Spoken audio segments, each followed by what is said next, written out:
On this episode of Nerdy Dating, we talk about dating app algorithms. We break down more Reddit questions. 1, why won't a guy sleep with a girl? 2, how to get over sleeping with somebody. 3, we talk about dating apps and why they won't boost your profile anymore. And then we hop into some TikTok reactions where we talk about things that women say that are disrespectful, how to appreciate a guy and make sure that he feels appreciated so he can do the same things you want him to do. And we also talk about how come we just can't act like we love people right off the bat. Those things will be in today's episode, so stick around. We got a lot to unpack. What's up, world? Welcome to another episode of Nerdy Dating. I am your host, Zakka, and Nerdy Dating is a relationship advice podcast from a viewpoint of a nerd here in Kansas City, Missouri. Thank you guys for watching. Thank you guys for liking and supporting. I appreciate y'all. Please share the podcast with your friends and family. Now, let's go and get into today's episode. First topic, dating algorithms. I should say dating apps algorithms. So today we're talking about dating app algorithms. I've said it like 3 times now, but I've been listening to a few podcasts, Diary of a CEO, and a few other podcasts, like from the Bumble former CEO. They was talking about, how they use the dating apps and how they try to make the dating apps help people find more matches and help people find more suitable dates. And one thing the CEO of Hinge said, from the Diary of a CEO podcast, now we'll put that link below. He said this one thing: use the algorithm to your advantage. Don't just be swiping for no reason, because both those apps, Hinge and Bumble, are using algorithms to figure out who likes you and what do you like.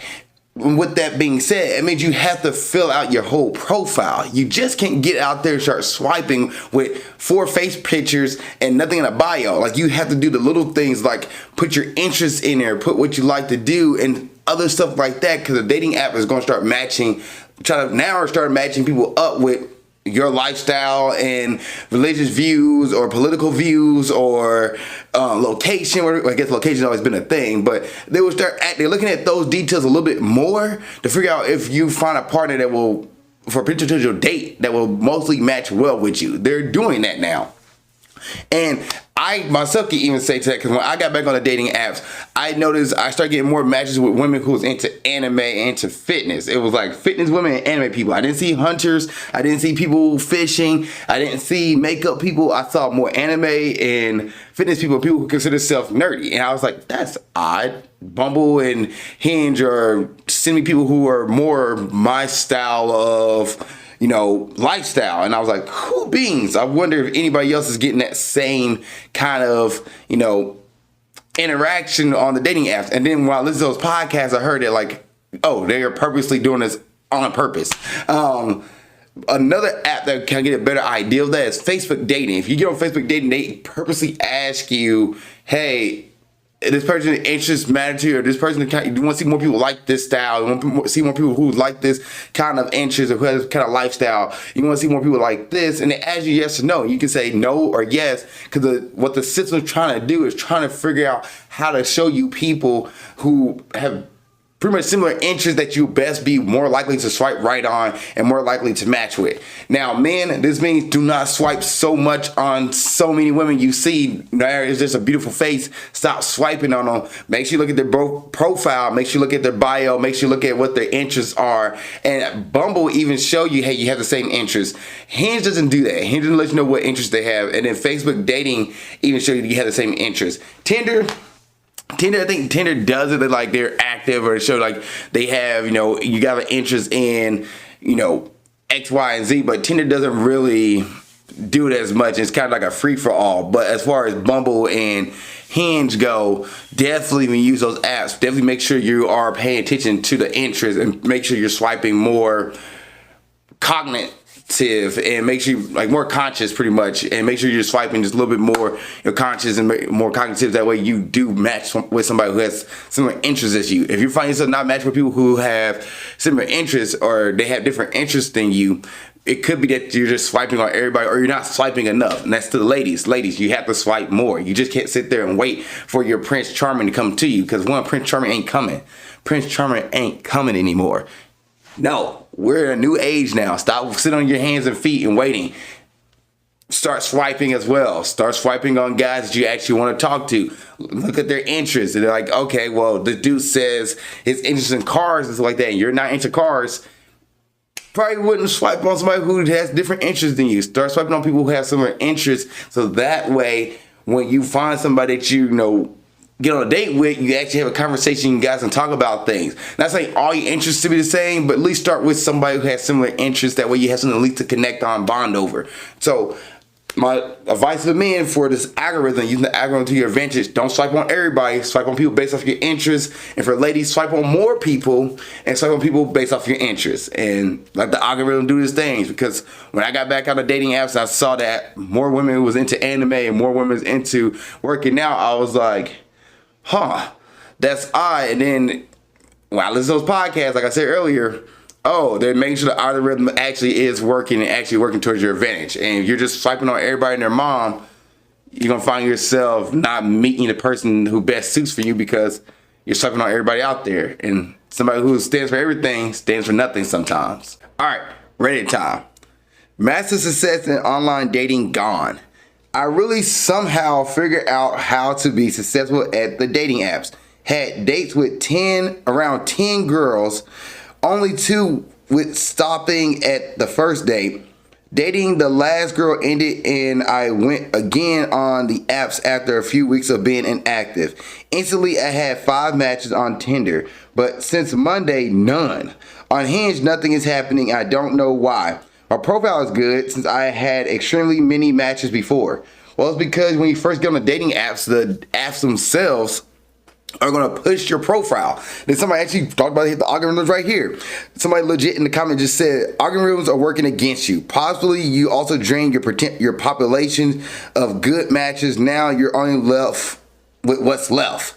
But most likely it's the algorithm. Yeah, the algorithm. When you get a new profile, because the dating apps, you got to think about this. They're kind of like a game, in a sense. I hate to say it.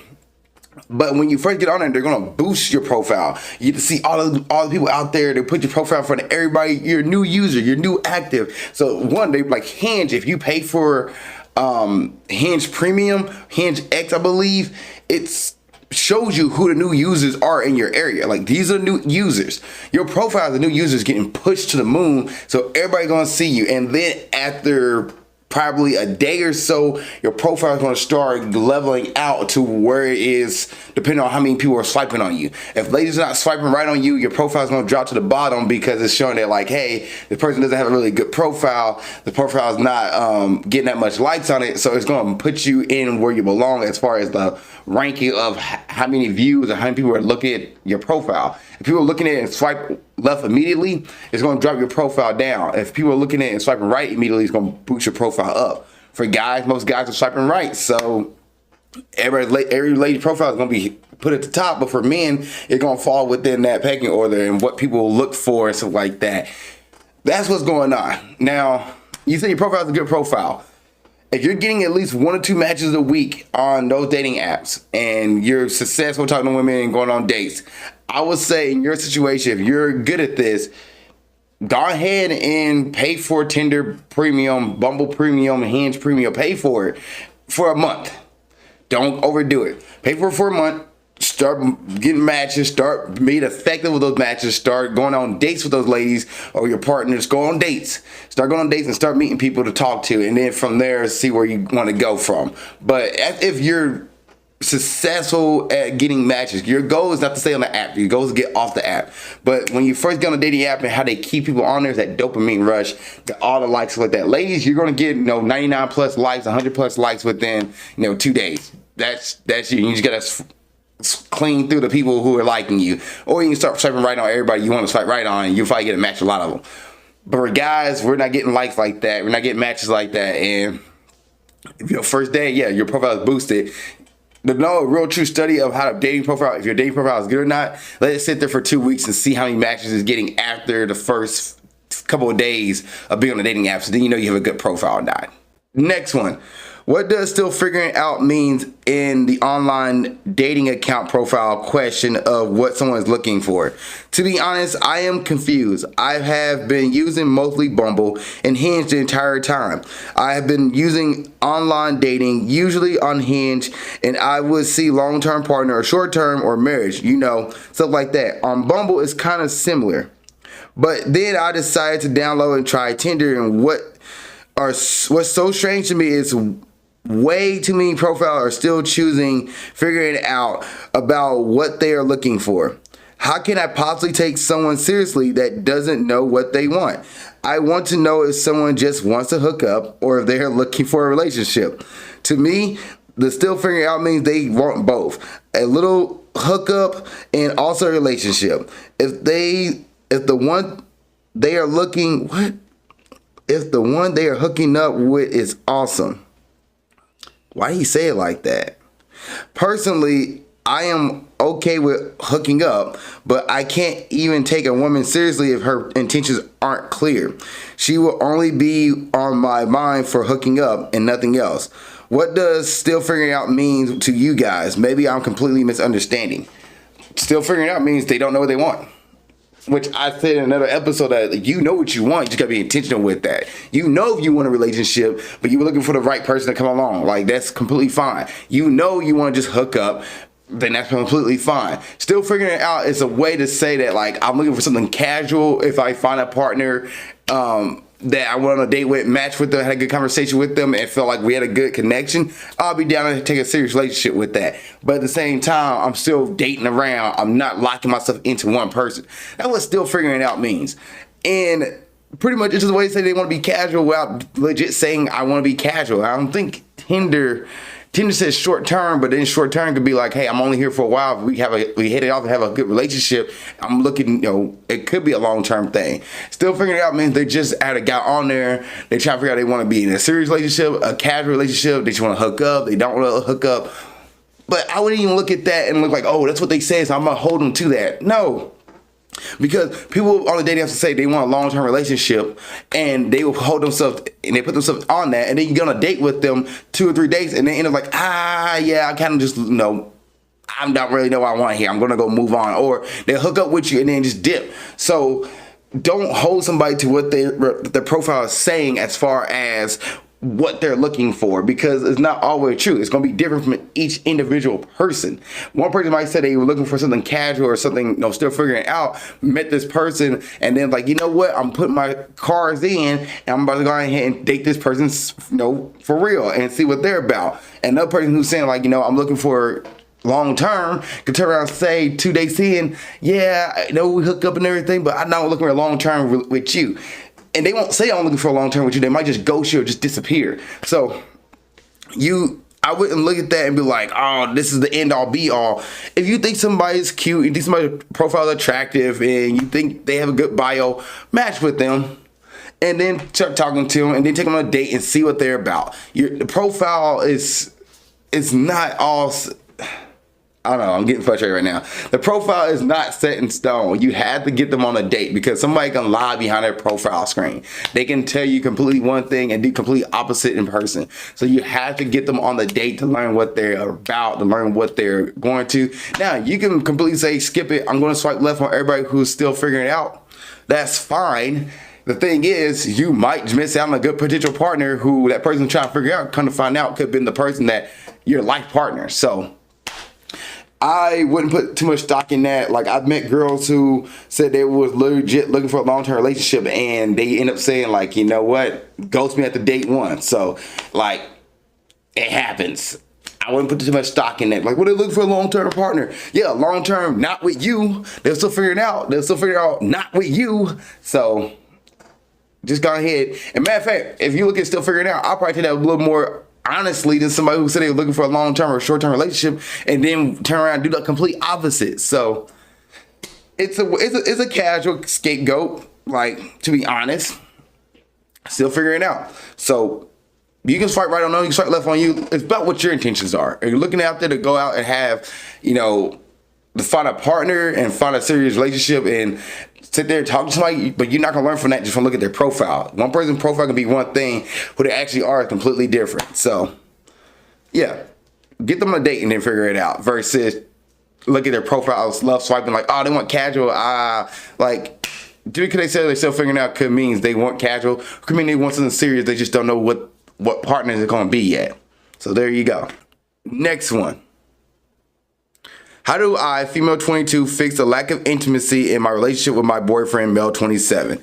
I have been dating my boyfriend for a year and a half now, and we've had issues for several months, if not most of our relationship, where we have sex for maybe 2 or 3 days in a row and then go for long dry periods of nothing. I'm always the one initiating it and sometimes getting shut down of him saying he's too tired. I have communicated multiple times how this hurts me and how I need him to start making an effort to keep our sex life alive, which again will only part a few days before he falls back into the cycle.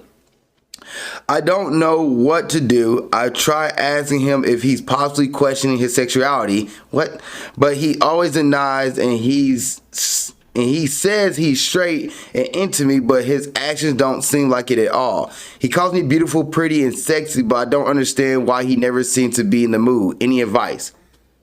Okay. And comment section got turned off on this. Okay. Ladies, here's some advice.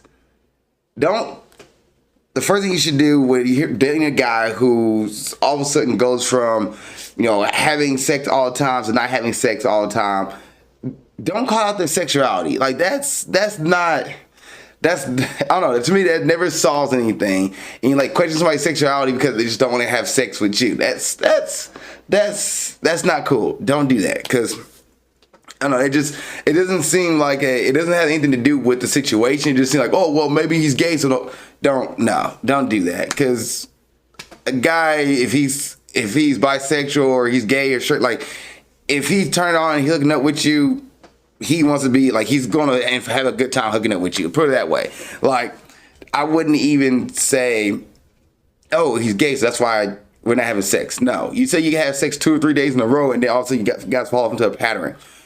My question I'll look for here, and one, let him know like you did. Hey, babe, I really love it when you initiate sex. I really love that. It makes you feel, over the moon. It makes you feel so good when you do that. And I really appreciate that. It affects my love meter when you're able to, initiate sex, and I just love the fact you did. Like it turns me on so much. Like let him know how it makes you feel, and then from there, I wouldn't go from attacking his character. I wouldn't go for attacking his sexuality. I wouldn't go to attacking something else. If he says he's tired, like let's look into what could be affecting his tiredness. Like what could it be? Could it be he's working long hours of work? Could it be that he's doing other things that's taking away his energy from having sex? Another thing, like have him speak to a doctor, have him speak to a therapist and see like, okay, what's going on here? Like, all right, what's going on? How come you are tired all the time? What's going on? Like, there's things you can do before you get to the point of like accusing of his sexuality. And he still call you beautiful, he still call you pretty, he still call you sexy. Means he's still into you, he's still physically attracted to you. For some reason, you guys just not having sex enough. And also, you could ask, what's his ideal of sex? What's his ideal timeline of sex? Like, as far as love going and intimacy goes, where is sex that falls on that for him? Is it low or is it high? Like, does his sex drive when it comes to sex and his yearning for sex, is it high or low? If it's low, then you guys just have two different views on sex and how one person like, okay, I'm always high, ready to go, and he's low, and maybe they can match in the middle. But maybe you guys are not at that point. And you said this guy's been dating for a year and a half now. Okay. I would have him go speak to the doctor, like, hey, have you tried to the doctor to see why you're so tired all the time? And see if he's down with that. If he doesn't want to do that, then I would ask, hey, maybe go speak to a therapist and see, if sexual intimacy is an issue, or let's go to a couple of therapies and figure out how come we don't have sex as much and see what we can do to reinvigorate our sex life. Is it because you guys are not going on dates? Is it because you guys are sitting at home all the time? Like, there's other things you guys can look into to see why you guys are not having, that sexual intimacy that you guys once were. A year and a half, the honeymoon phase could be ending for you guys. How do you guys keep that relationship reinvigorating and keep going. So those are things you can look at here. And then last but not least, you're already dating. You're not husband and wife yet. You're not married. You can really say, you know what, this relationship has been fun, but it's not for me. You can try all these things, and I would say do that first. And those things don't work. It's like, this relationship is not for me. I'm going to take a step back. I love you. I had a great time with you, but I definitely need somebody who's more sexually active, and that's okay. Like, it's not a you problem, it's a me problem. And for me, I just need somebody who's a little more sexually active. And that's the route you can go in a relationship. So my questions, or my answers to you is: 1, do not call somebody sexuality just because they're not having the same sex drive as you.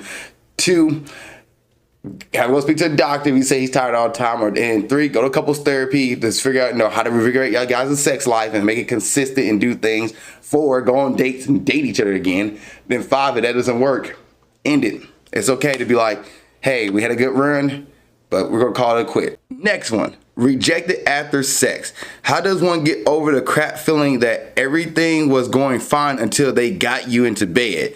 Then the next day it was over. I'm a 50 female and was married for a long time, so I honestly have little experience with sex. So when he decided he couldn't commit to a monogamous relationship after literally planning our future before we were intimate, I can't help but think there is something wrong with me. Any advice on how to move on from this? I feel like it will hinder my ability to open up to future matches. Any advice? 1, my advice would be: 1, know your boundary with sex. Know your boundary with sex. It's for you. It's your boundary. Date 1, date 3, date 9, labeled boyfriend, girlfriend. Like, know your boundary with sex. That would be my first advice to you.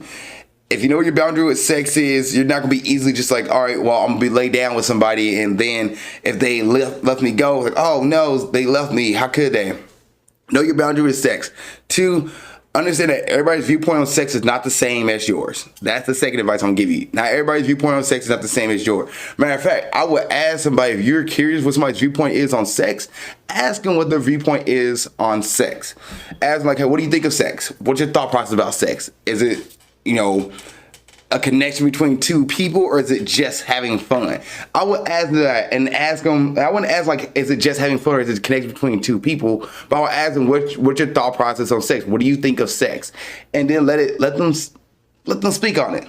Don't say a word. They'll tell you how they view sex. They'll tell you, well, sex to me is an intimate thing between two people that I think you should only do when you're like really ready for it and you're down to it. Or they'll be like, no, I just like having sex. I can have sex in the morning, sex in the evening. I can have sex on the weekend. I can have sex with, X, Y, Z, and just go out and have fun. Like, then okay, this is not a person I want to lay down with, or this is a person I'm going to take my time and get to know. So I would say that.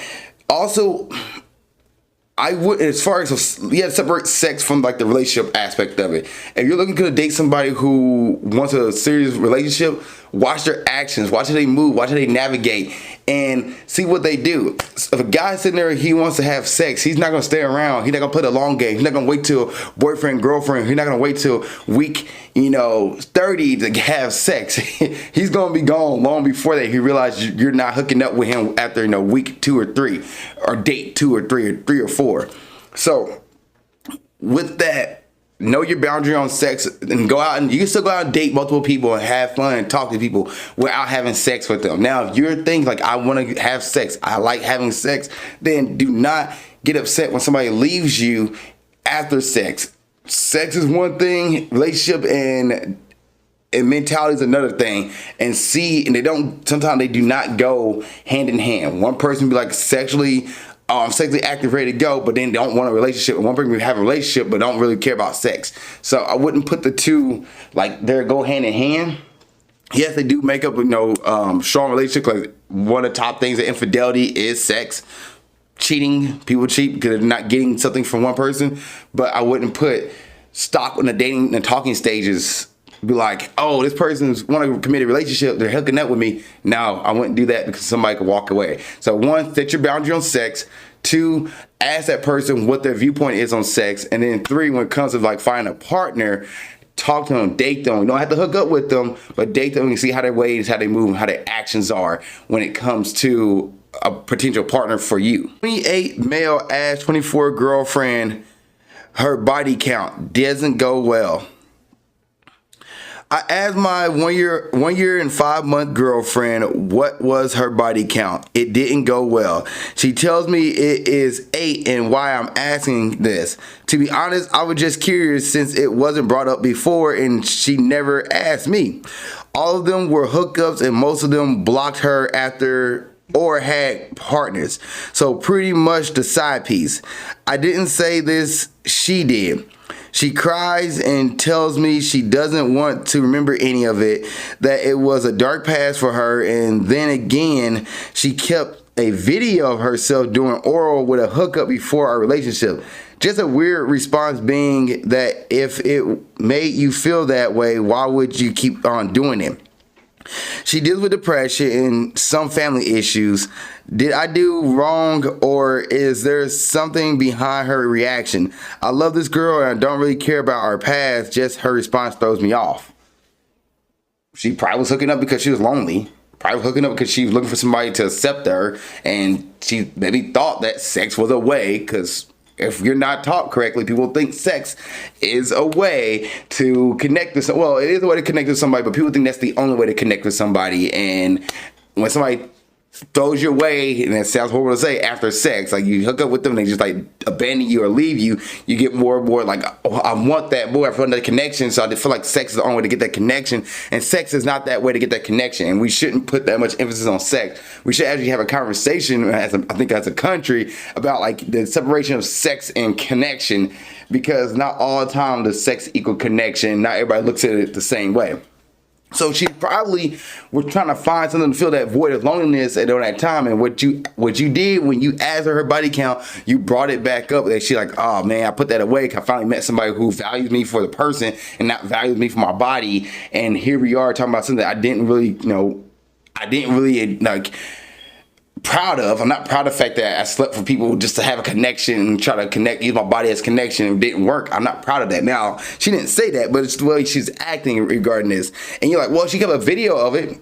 Yeah, she probably kept the video of her hooking up with somebody. It's her video. Like, I'm not gonna get mad at her for doing that. That's her own private stuff. And the fact that you know that means she's open enough to at least tell you that she has a video, which doesn't really help your guys' relationship at all. Like, there's no benefit in that unless you guys are watching together. But all right, good, kudos for you. But yeah, like the body count question is not really like, I never really seen the body count question go well, because if you think about it, what does it matter? Like, in the grand scheme of things, what does body count matters? Person's a great person. Person has a good, values, and they are, working on having be the best person they can be, and they just like sex. Like, what does body count? What does it matter? Like, the person's clean. They told you they're clean. They got tested. There's no issues there. You're clean. There's no issues there. Y'all was practicing safe sex. Like, what does it really matter? What does her having 8 partners matters? It doesn't. It doesn't at all. Like, there's no benefit for you knowing that from her. None. Like, oh wow, she knows a certain move in bed. You can ask her, where did you learn that at? But if she tells you, oh no, learned it watching a video or learned it from X, Y, and Z, and you're like, okay, cool. You had a partner before me. I would almost expect everybody in this day and age to at least have one partner before you date them. Like, I'm sorry, that's how it is. You can be like, well, maybe they don't. That's fine, good for you. But I wouldn't expect, especially on a dating app era, when you're meeting somebody, I wouldn't expect them not to. I wouldn't expect them to be a virgin. The older the older person is, the person you're talking to is, 27 on up. I wouldn't expect them to be a virgin. I just wouldn't. I wouldn't. So the body count doesn't really matter. She's 24. Okay, she hooked up with 8 people. All right. What did that give you? Like, what information did that give you? You dug yourself a hole here.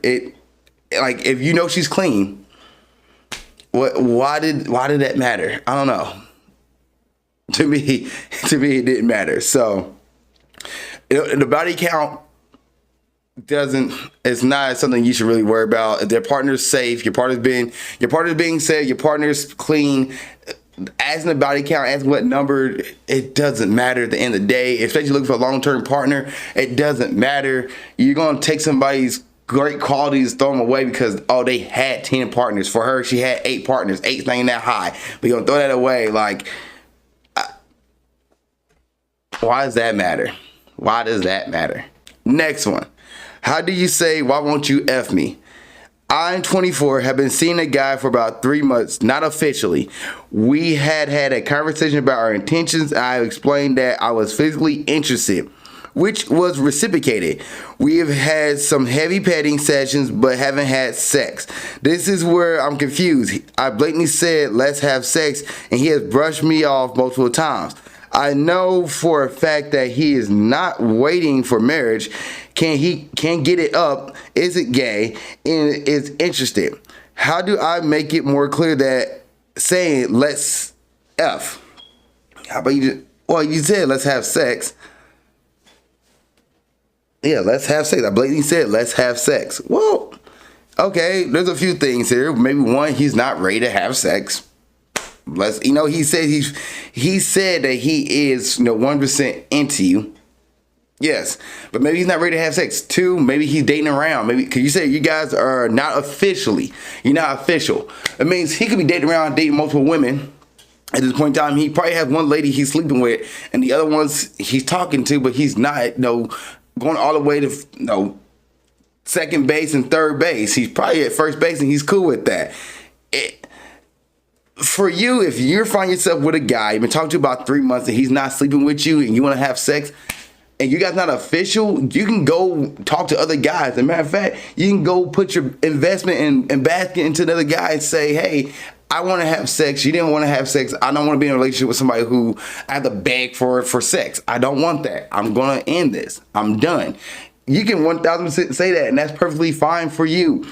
He doesn't want to hook up. That's perfectly fine for him. He's probably talking to other women. You guys not official. One way to figure out if he really wants to be down with this, ask him, let's be boyfriend and girlfriend. We've been talking for 3 months. Let's be boyfriend and girlfriend and see what he says. If he's like, I don't want to be a boyfriend, then right then and there, he's talking to other people and he's definitely don't want that from you. And that's your opportunity to get out and go somewhere else. I think it's about time you define the relationship versus sitting around saying, he doesn't want to have sex with me. Yeah, he doesn't. I apply him for not having sex, for not being, in a committed relationship yet. I apply him for, you're not official. I apply him for not just throwing it around. I apply him for holding on to it and just taking his time. And it's up to you to say, you know what? If you don't want to have sex with me, I'm going to leave. I'm going to find somebody else. I'm sorry. I need a partner who wants to have sex. I'm not just going to sit here and not do anything. So it's up to you. Why did I say, why won't you F me? He's not going to. He's probably talking to other women. He's probably sleeping with another lady, and he's just out dating about. Like, he's not committed yet. The way to figure out whether or not he wants to actually truly F you, I'll say let's be committed, but then you might have to beg for it in your relationship. And this right here, if dating and talking station is the prequel to the relationship, you're seeing right now what it's like to be in a relationship with him. He doesn't want to actually F you. He's not going to do it. Let's not waste more time. Next one. Help. Is my boyfriend, male 21, using Tinder? Okay, hear me out. I met my boyfriend on Tinder 4 months ago, and it's been a very whirlwind and intense relationship. Literally, we have had a connection on the first date and have been inseparable ever since. And yes, as far as I know, we are both very much in love. But he's been abroad for a couple of weeks now with work, and so I haven't seen him since he left. Today, my friends and I were talking, and they asked what our first conversation was on Tinder. So I was curious and re-downloaded it to view our first conversation. However, when I clicked his profile, his location was 2,100 kilometers away. Wow, I couldn't say kilometers away. The same distance as where he is abroad right now. I checked. Does that mean he's been active on Tinder for the location to have updated to where he's been in the last 2 weeks? Or is it some crazy coincidence? So Tinder, if he hadn't deleted his profile and he put his profile on silent or hasn't downloaded, like you already downloaded the app, so you didn't delete your profile either, it will update to where the person is at. If you match with somebody and you go look at their profile, it will tell you how far they are from you. His profile is telling you how far he is from you. Tinder uses GPS. It uses GPS, that way you know who's in your city, you know who to match to you. And when you don't have a paid for Tinder account, you can't hide your distance. So for this guy right here, Tinder just updated where he was at. He's probably not even on the apps. He's probably not using the apps.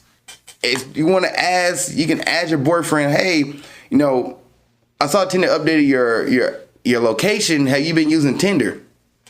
And just be prepared that he's going to ask you, why did you see Tinder and why did you get on Tinder? You can prepare for that conversation. Now you could say, what you told everybody here on Reddit, that, my friend asked me where our first conversation was and I brought it up. And you could say, that's what I saw your profile updated on Tinder, your distance updated on Tinder. I was just curious, have you been using Tinder? You could ask that question and see where it goes. It might not be a good conversation. It's going to be a very hard conversation because, he's going to think that you're accusing him of cheating, and hopefully he doesn't take it that way, but that's what it's going to come off as. So just be prepared for that and prepare for it. It could go sideways, but Tinder uses location. It uses GPS. You don't have to be on Tinder. It's going to update where you at. Your Tinder could be closed. If you didn't delete the profile and you put it on silent and put it on mute, whatever the case would be, and it sits there, it will update your location. Somebody can get on Tinder and they match with you. They can go look and see, oh, his profile shows he's X, Y, and Z. His profile shows he's here. So he's probably not using the app. Especially you guys have that conversation, you guys are what your boundaries are, and your boundaries are, hey, dating apps is cheating. Emotional cheating. You're not matched with them, but getting on there is considered a form of cheating. You guys made that establishment, you guys made that boundary of what you guys consider cheating in a relationship, and he values you as a person, values your relationship. He's not using a dating app. The app just updated itself. I wouldn't look into it. Now, what you can start looking into, let's see, like, okay, he's cheating, is his communication. Is he communicating with you? Is he stopped video chatting with you? Is he putting his time elsewhere? Is he not vesting you like he was when you first started dating? Those things I will look into to say, hey, this person's cheating, versus looking at like, oh, his Tinder profile updated. Next one. A girl invited me to Netflix and chill.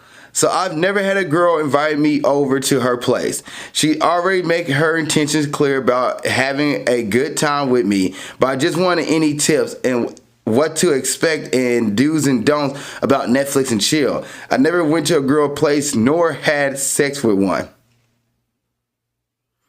Okay, well, go have fun. One, I wouldn't rush anything. Two, I personally wouldn't make any moves regarding pushing sexual interactions. Now, if she wants to cuddle with you, let her cuddle with you. If she wants to put an arm on your leg, let her put your arm on your legs. If she looks into you and you guys look at each other, you guys start making kisses. If you guys started kissing, go ahead and enjoy the kiss. But I wouldn't push anything sexual. If you want, you can ask her, hey, would you like to have sex? Would you like to hook up? Or see how she goes, or see what she does. But I will follow her lead on this. I wouldn't put yourself in a situation to get caught a case. Just saying. I wouldn't put yourself in a situation to put yourself where you be like, oh, well, he did X, Y, and Z. Don't want to do that. Let her lead the night. Let her guide the night. If she wants to sit next to you, let her sit next to you. If she's okay with you trying to put an arm around her, you can put an arm around her.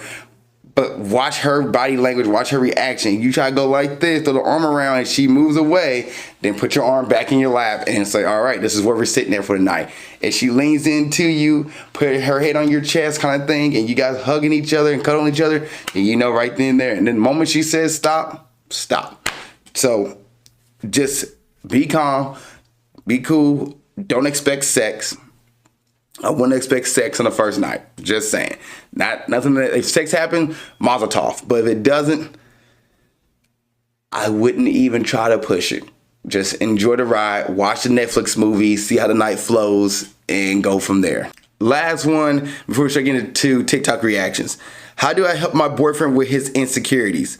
I'm 44 female, have been in a relationship with my boyfriend 25 male for about 4 months now. Despite the age gap, we get along great. He is everything I ever dreamed of in a man plus so much more. I really do love him and apparently I am his first love. The only issue is he is extremely jealous and insecure. Even though he claims to love the age gap, apparently a lot of his issues stem from that. Not only am I more sexually experienced, but I just know more people in general, which is to be expected considering I have lived nearly twice as long as he has. His jealousy has gotten so bad that I am not allowed to go out with friends, male or female. In fact, I have deleted everyone from social media other than my family. I am not even allowed to go out to dinner by myself on the nights we are unable to be together. A few nights ago, we were at an event together where I saw an old acquaintance. I had about a 10-minute conversation with the man, talking about how our mutual friends are doing. After walking away, my boyfriend made some snide comments implying that I have been so much more excited to talk to a guy from my past than I ever am to talk to him. Mind you, we talked every day, pretty much all day in text. The days we can't get together. When I tried to assure him that if I had seemed excited, it was only because I have not seen or heard from a mutual friend in years, and I was just checking up on them. He got very angry and said something about leaving those people in my past. My question is, how can I help him see that anyone else I ever speak to is just a friend? He's the only one I'm interested in romantically. Or is this just too big of a red flag to deal with? Should I cut ties? You already know the answer. One, my question is, are you safe? That's my first question. Are you safe? Make sure you're safe. Make sure you feel safe in your relationship. Somebody who's using jealousy like this, and somebody using these insecurities and trying to shut you away from everybody else, that's emotionally abusive. They're trying to take you from everything else and make you theirs. That's what they're trying to do. They're trying to pretty much control you in a way where you do not even can't have time to invest in your friends and family. You're 44 years of age. You experienced life twice as long as he has. You should not let some 25-year-old come in and try to force you to do things you shouldn't do, that you don't want to do. You experienced life. You had other partners prior to him. Hopefully, I'm assuming. This right here, this is the insecurity where he will have to get used to himself. You should set your boundaries. Like, no, I'm going to have friends who are male or female, who are people in my life, long life friends, long life people I've known that I create these bonds and connections with. I'm a grown adult. I have boundaries. I know what cheating is. You know what cheating is. We're not going to cheat on each other. If you can't trust me as a partner, we can't be together. And that's what you need to tell him. Hey, these insecurities of yours, like, you might have to go to therapy, work them out, talk them out to a therapist, figure out how to deal with that. But as far as me and my friends and my boundaries, I'm keeping my friends. I'm keeping my boundaries. I'm not going to solitude because you want me to shut me off from the rest of the world. No, I'm not that kind of person. I enjoy having my time. I enjoy having friends. I trust our relationship. I believe in us. Trust me. I trust you as a partner. How can you can't trust me? And he's like, well, I have these insecurities. You're going to cheat. Well, I'm not. If you can't take my word for it, then we can't be together. You already said, should I cut ties? Yes, you should cut ties, because as of right now, what's going to happen is that this is going to get worse. He's going to find a way to get you away from everybody else. It might have you move and change your whole life. I know he's 25 years old and he's younger than you, but still, that's still not a good, it's still controlling. You're in a controlling relationship. End it. 4 months in, you know what he's about. You test this waters, you're good. Leave it, let it go. For your own safety, you should get out of this relationship. It's not worth it. All right, TikTok time. So this first video here is from, what's her name?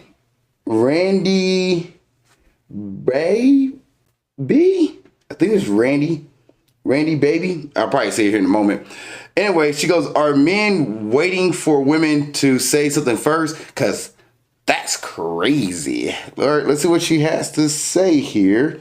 and we I just need to know from a go. men's perspective, are y'all waiting on girls to talk to you first? Like, are you waiting on a girl to ask you on a date first? Because that's crazy to me. Like, when you're out in public and you're making eyes with a girl and you're, like, making it known that you're attracted to her, but you're not gonna say something, how are you not gonna say something? Where are the huevos? Where are the huevos these days? I feel like there's so many, like, times that guys want to say something to girls and they don't. Like, is there a guy watching this that can give us some insight? Like, why don't you just do it? Why don't you just do it? Are you scared? Are you waiting for her to say something first? I like my man to be assertive and dominant. If you want to say something to me, say something to me. I'll give you the opportunity. I'll put my phone down. I'll drop the handkerchief. But I'm not gonna do it first. Should that not just be like the standard? Am I tripping? Like, tell me if I'm tripping. Let me know. Annie Baby is her name. And yeah, there are men waiting for women to make the first move. And the reason why is because they are afraid. They're afraid to be a bother. They're afraid to be a nuisance. They're afraid to, you know, be somebody who look like a predator or like make her feel uncomfortable.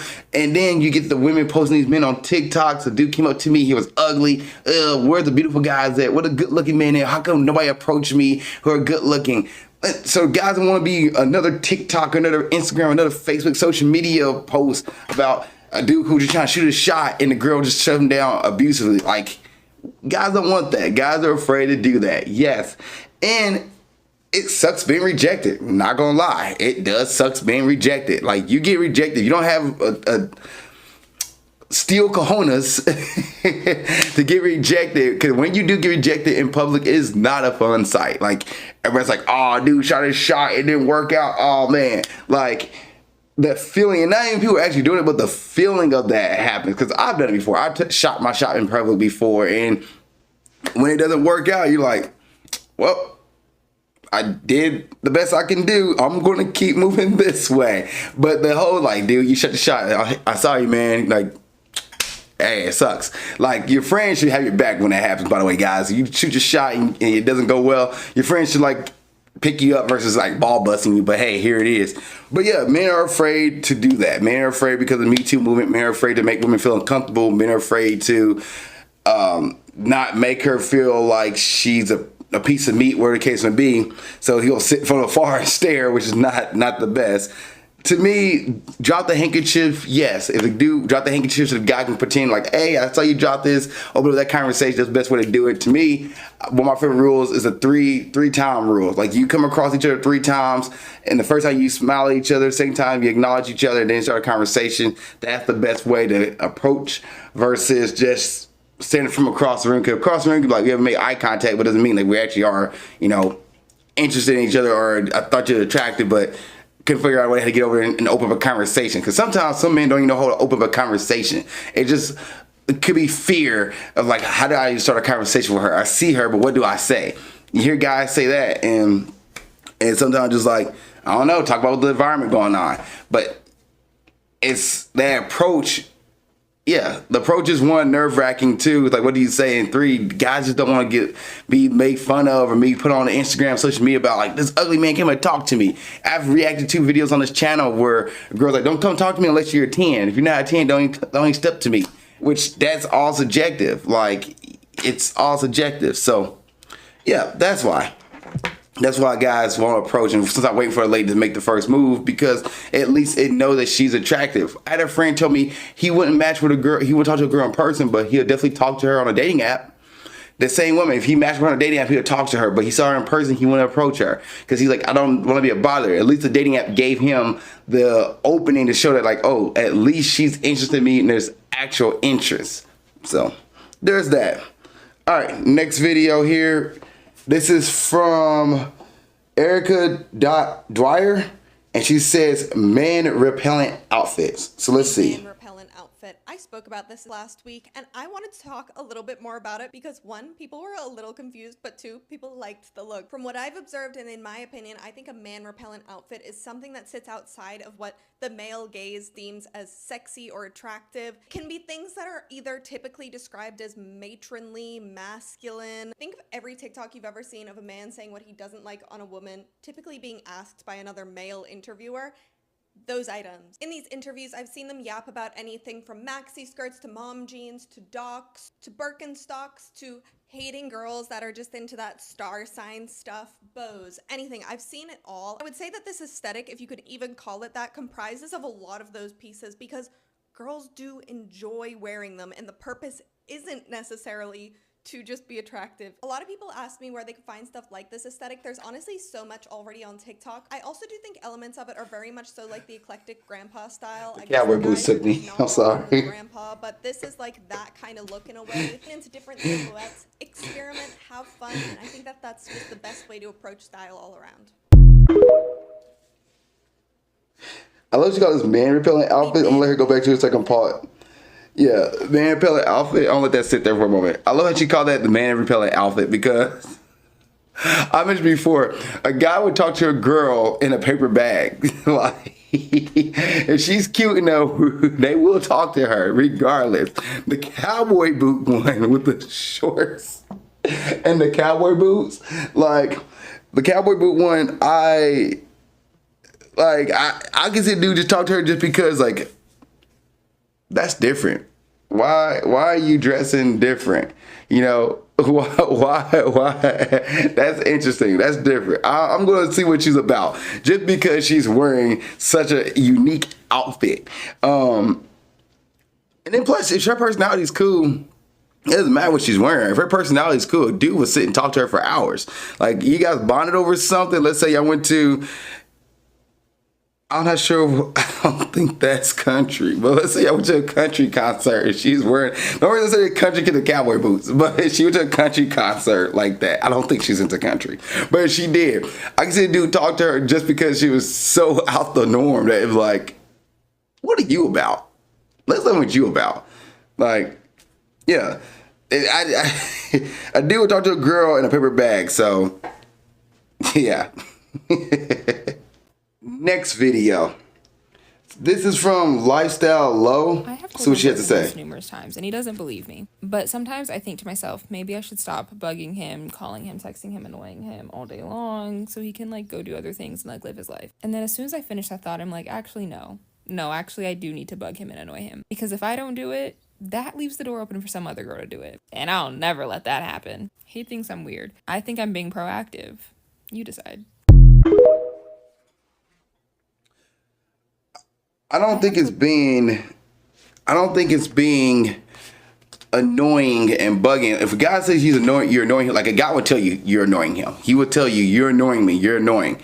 Like, you just thinking that you're annoying and being harassing him. You're not.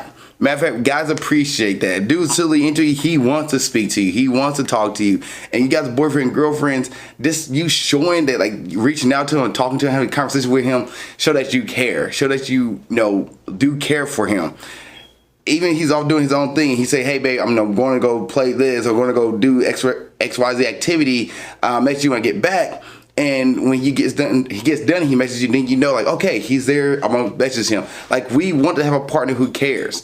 Where people stop doing wrong, or people start doing wrong in relationships, is that when they get into that consistency in the consistency of a relationship and everything's going smoothly and everything's starting to become easy and people call quote unquote boring, is when people stop putting effort of sending messages. Oh, you thought you was being annoying, and then you stop sending messages, and he's like, where'd the messages from my girlfriend go? I was used to hearing from her, and now I don't hear from her at all. It's like she doesn't care anymore. Why did he stop doing this? He was doing it all the time. Now he stopped. Now he doesn't care anymore, because that's going to lead to like that not caring or resentment. So to her, she should keep doing it. She should keep messaging him and see how he's doing. Just having a little conversation throughout the day, calling on him. Like, she should do that. You should do that for your partner, especially your partner's love languages is. And also, if somebody like quality time, just being around your partner, being around your boyfriend. Now, boyfriend, girlfriend, I don't know they live together, but if you don't live with your partner, like, at least reach out and say, hey, what are you doing? You're free? You want to go get some coffee? You want to go do some things? Hang out with your partner. That right there just shows like you care enough to be around your partner versus just sitting there behind a phone screen texting them all the time. So, yeah, I agree I'm on her side on this. I think you definitely should be messaging your partner, talking to your partner, and whatever their time frame is, like, let's say if y'all think every night to call each other every night, have a conversation every night, that's y'all thing. If it's texting throughout the day, but like sending gifts and stuff like that, that's fine. Then when y'all get home, y'all have serious conversation. That's one thing. Having a weekly meeting, wherever the case may be, you should definitely show your partner that you're still interested in and still want to care about them and talk to them. Because like you said, if you're not doing it, your partner becomes content to the point where they're like, well, I feel like I'm not getting anything out of, not content, but complacent. And y'all become complacent in your relationship. And it also takes one other person to step in there and show your partner attention that the attention that you should be giving your partner for them to be thinking sideways, like thinking, what's my relationship about? So, yeah, I agree with her on this. Because I listened to me, I researched to me dating and divorce stories and relationship and read a whole book. If you're in my office already too late, read that book, and those situations where the partner stopped caring and they knew the marriage was over, the partner, somebody at work came and talked to them, gave a shot of adrenaline, and next thing you know, they find themselves hooking up with their coworkers because their relationship became stale and complacent and they just stopped investing in each other. So, yeah, I agree with her on this, 1,000%. All right, next video. This is from tonight's conversation. Let's see what they're talking about. I'm going to give you two things because you said encouraging men specifically. One, remember, it's not what you say, it's how you say it. So a lot of times a woman is saying, well, I told my man this, that, and the other, but you gave him an attitude. And even if you're speaking calm, your energy can attack him. And when we feel attacked, we get defensive. That's human nature for anybody. Yeah. So you got to be mindful of how you're presenting that message. Number two, you got to encourage the progress or show appreciation for the progress. I've had countless situations where I counseled married couples. The wife says, yo, he doesn't do X, Y, Z. Let's say he doesn't help me around the house. I'm like, all right, cool, I'm going to talk to him. We talk. He said, all right, I'm going to do it. For the next 3 weeks, he's helping. But in her mind, it's you're supposed to do that. So why do I need to show appreciation? Or I don't trust you're going to keep doing it. So I'm still going to hold back my praise and giving you credit for what you're doing. Then the dude's like, what's the point? Yeah. I'm doing all this effort and nothing seems to be working with her. I give up. But he gave up because you gave him the signal that this ain't worth it to you.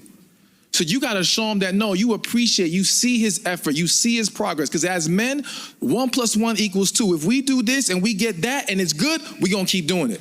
But if we do this and we don't get that, then we done doing it. Plain and simple. Well, you heard him, ladies. We need to start giving out stickers. I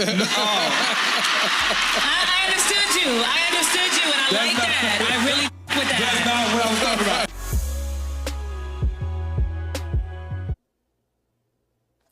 That's kind of messed up what she said with the stickers part, but I do agree.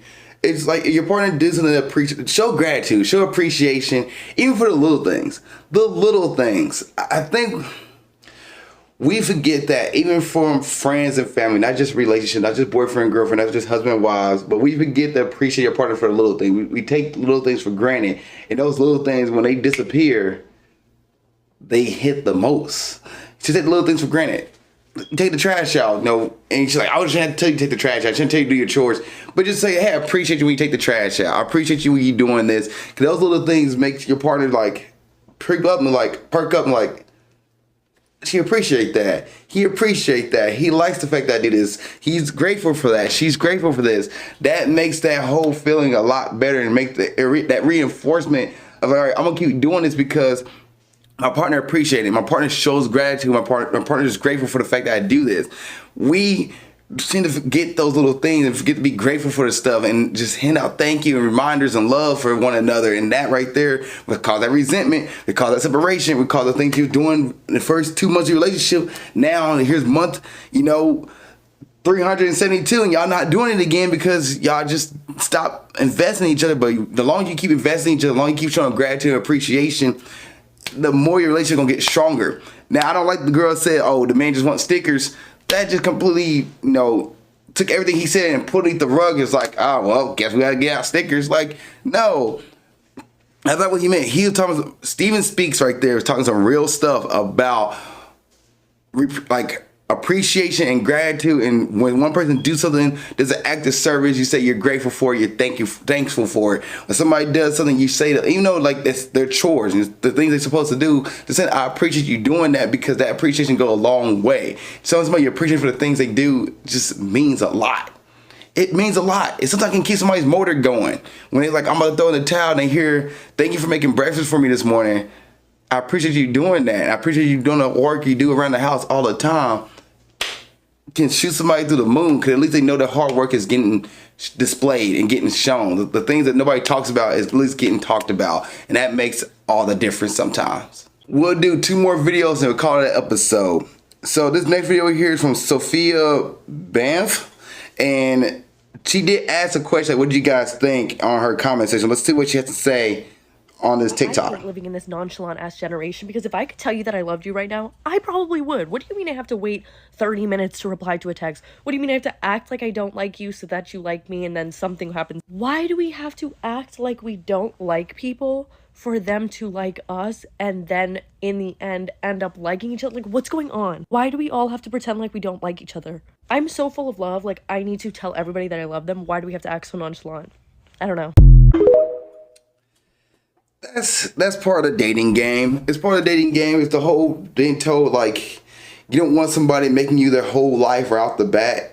You don't want somebody saying like, oh, date 1, they're all in. Like, it drives people away. You're like, wait, what do you mean we're all in? Are you like this for every person you meet? Every person you have a date with, like, you're all in. You don't know me and yet you're all in. So that's why the whole, like, you're not supposed to do certain things, not supposed to like show that you like somebody, because it pushes people away, because it can be like you're overzealous, you're over anxious to hop into a relationship that you don't know yet, that you don't even know the person yet, you don't even know what the person like doing. You just met them on a dating app.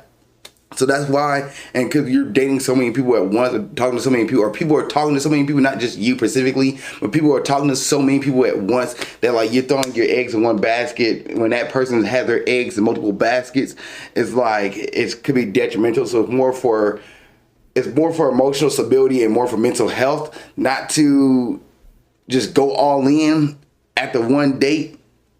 Because when you put so much effort in somebody and then they're not doing the same for you out the bat, it's kind of like, oh, it hurts.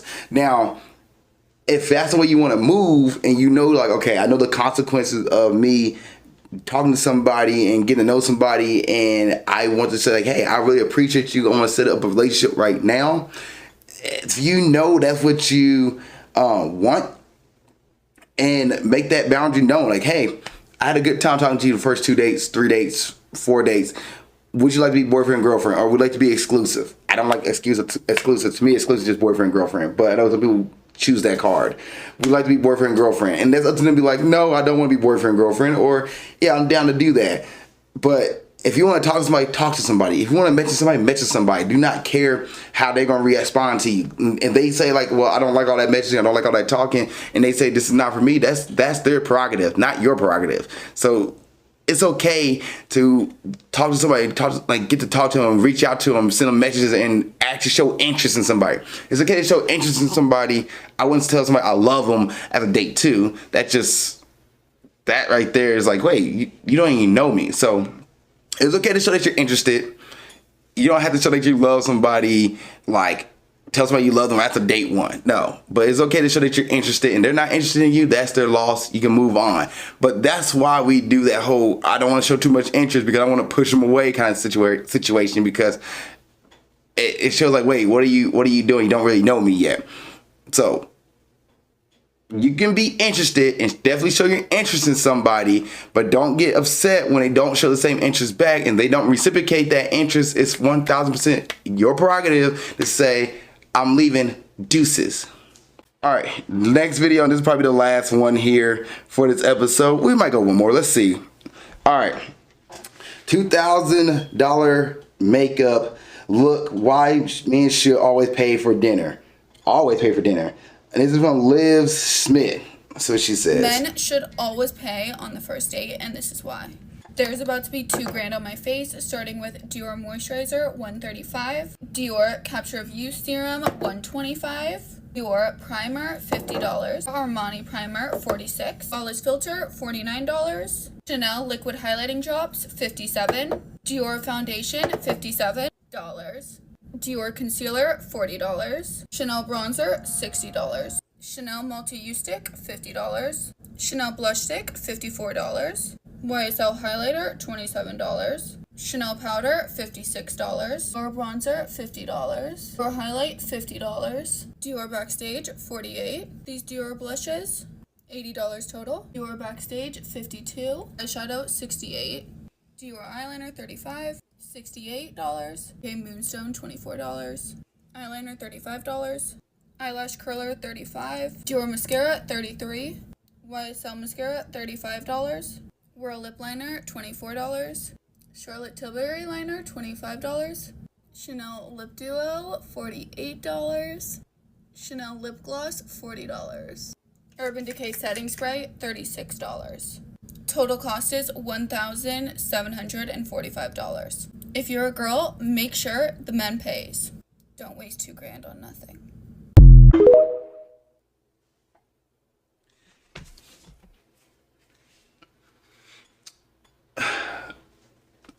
Who did the invite to the dating is the one who should pay. Pretty much. I am a proponent of guys pay for the first date, yes. But after date 1, date 2, date 3, like if whoever did the invite, I think they should pay. Like, that's just me. Now, you gotta be clear about it. For me, you gotta be clear about it. Like, hey, I'm paying, I'm covering your date. Because I'm always assuming because of this right here, that the ladies will expect the guy to pay. Even if she did the invite, I'm gonna expect it. So unless she tells me like, stop, I got this, hold up, let me cook. I'm not gonna assume that she's gonna cover the date. But spending $2,000 on makeup, I don't know. I never really heard a guy look at a woman and say, damn, look at that foundation. I never heard a man say that. Man, look at those eyelashes. I wonder how much it costs. I never heard a man say that. I never heard a man sit there, and I've been around men of all ages. Men of all ages. I never heard a man say, hell yeah, that foundation is on point. Look at that. Look at that mascara she has right there. Look at the eyeliner, bro. Let me tell you, the eyeliner. I had never heard a man say that. Now, I always heard a man say, damn, she's good looking. Man, she's pretty. She's beautiful. She's gorgeous. Insane. Like, I've heard men say that. I've heard men say, man, her body was on point. I've heard that. But I never heard a man say, I can't date a woman if her eyeliner's not on point. I can't date a woman if her mascara is not straight. I can't date a woman who, foundation's not right. I never heard a man say that. I don't understand. I know this is, media and industry telling women they should put makeup on, stuff like that. But I never heard a man say, yeah, that's what she needs to look like. She needs to put $2,000 worth of makeup on her face to make sure that she's presentable to date. Never heard a guy say that. Never heard a guy. Matter of fact, I've heard men say, I prefer her to look like her natural self. So when we wake up in the morning, I look at it like, oh, this is who I'm dating, not the person that's in the picture on the Instagram and Facebook. So to me, the whole makeup thing, ladies, you don't have to put that much makeup on a date to date somebody. You don't have to do that. You don't have to spend $2,000 to go on a first date. Matter of fact, you shouldn't put that much money on going on a first date. You don't even know this person's worth the time for a date. You don't know this person's worth the time for the next second date. I would go as yourself on a date. Go as yourself on a date and look and see if this guy's even worth that time to have a makeup like that. Where you guys like, all right, we're getting dressed up. We're going to, a ballroom dance or something like that. We're like, okay, well, let's get all makeup and wine and dine and put the suits on and the dresses and the gowns, the Met Gala. Like we're that first date's not even like that. Sometimes the first date might be a coffee date. You better not show up like that on a coffee date. I'll be like, you're out of touch. I'm just saying, like, the date, the makeup should not make the date, and you shouldn't invest that much money on a first date. To me, that's just me. And guys shouldn't be spending to me, you shouldn't be spending $500 on a first date, $200 on a first date, $300 on a first date if you don't even know this person yet. The first date is just to see if you get to know the person, to see if this person's worth investing in and worth moving on to the next date. The first date is literally just to see if they get to know each other. And then the first date goes well, then you guys go on to the next one. But to me, I prefer to have the first look versus the finished product on the first date. All right, last video, then we'll call it a night. This is from DDA or DDO underscore shenanigans? Or Things women say to men that they don't realize is rude. Things women say to men. Okay. They don't realize is rude, yeah? Yeah. Every man has been through this. Right. So pretend I'm your girl. So I'm the guy in this. You're the guy in this, for once. I was waiting for some retort. I'm playing. Scared. I was playing. All right. You're the guy in this, and Yeah. you just come home with a fresh trim, and I'm the girl. I mean, All right. Announce it to me. fit the bill. Announce it to me. What, I'm just coming in? Yeah, you've come in and you got fresh trim. Hey, Yo. come downstairs. I want to show you something. What go on? Look at this fresh waves, man. Look at the trim. What we saying? Ooh. Lineup's crispy, no? He cut it different this time. Yeah, he cut it different this time. Explain yourself. Did you ask him to? Explain yourself. Yeah, he just cut it a little bit different. What do you mean? Is that side supposed to be higher than that side? Cool. Is that corner supposed to be higher? Yeah. You asked for the hypotenuse. Yeah. You asked for that obtuse thing. Say that. Hypotenuse. That's funny. You were That's there, funny. so give me the hypotenuse. Say less, that's all good. Give me that swoosh. Yeah! Okay. That's funny. I guess that's disrespectful. You think you're looking fresh on a haircut and they start clowning your haircut. That's funny. Yeah, that's disrespectful. I'll say that. Especially like somebody's excited about something and you start clowning that for them. That's disrespectful. All right, I think that's guy or girl. But thank you guys for watching this episode of Nerdy Dating. I hope you guys have a good one. Please continue to like, continue to share, follow, and let everybody know about Nerdy Dating. Also, you can find Nerdy Dating on Instagram and TikTok at alizakkanerdydating. Other than that, thank you guys so much and keep being awesome. Thank you for watching this episode of Nerdy Dating. I really appreciate it. If there's another episode you want to watch, you can look at it right there. If you want to subscribe to the page and watch more content, it's down here. Also, you have a question about dating, you want to put it in the comment section, go ahead and do it. Or you can send me your dating question to my email of alizakkanerdydating@gmail.com. That's alizakkanerdydating@gmail.com. And I will answer your question on the next episode of Nerdy Dating. Thank you so much for watching the show. I appreciate you and keep being awesome.